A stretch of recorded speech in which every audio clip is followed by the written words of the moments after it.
जन्माला आल्यानंतर आईनंतर आपले जे गुरु असतात ते गुरुबद्दल आपल्या गुरुचं महत्त्व या ठिकाणी ऐकली जात आहे।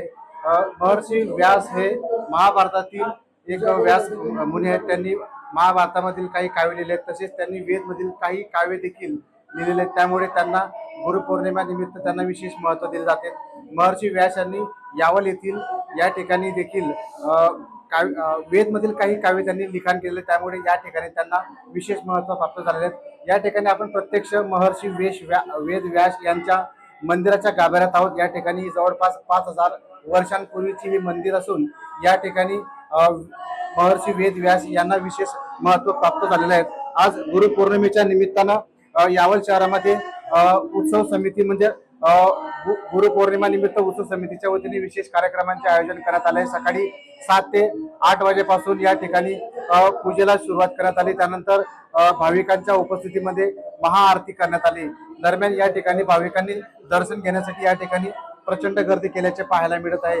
सकाळी आरती झाल्यानंतर या ठिकाणी दर्शनाला सुरुवात केलेली आहे। आपल्या सोबत आहे मंदिराचे पुजारी जी बैरागी पुजारी जी, त्यांनी या संदर्भात आपल्याला अधिक माहिती जाणून घेणार आहोत। सर, काय सांगाल, या मंदिराचं वैशिष्ट्य काय आणि आज नेमक्या कार्यक्रमाची कशी रूपरेषा आहे?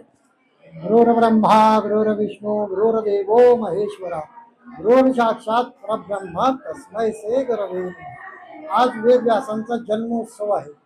जन्मदिवसानिमित्त इथं महापूजा केलेली जाते आणि इथं व्यासांचं वास्तव्य आहे। लोमेश्वर ऋषींचं वास्तव्य होतं इथं, पण लोमेश्वर ऋषींना इथं विष्णू यज्ञ करायचं, मग यज्ञ करण्यासाठी व्यासांना आमंत्रित केलं। त्या टायमात मोठा विष्णू याग झाला होता। त्या टायमात देवदेवता पण आलेले होते, म्हणून इथे देवदेवतेची प्रतिमा स्थापन झालेली आहे श्रीराम मंदिरामध्ये। इथे व्यासांनी बघितलं की रम्य असं परिसर आहे, याच्यासाठी त्यांनी इथं वास्तव्य केलं।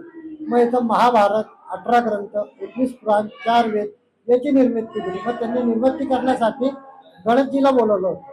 गणेशजीची अट होती की माझं लेखणी काम बंद व्हायला पाहिजे, सतत चालू असायला पाहिजे। मग व्यासांनी सांगितलं की बा कलियुगामध्ये पुढे कलियुग आहे, मग कलियुगासाठी मग काहीतरी भक्ती मार्ग व्हायला पाहिजे आणि कलियुगाचा नाश व्हायला पाहिजे।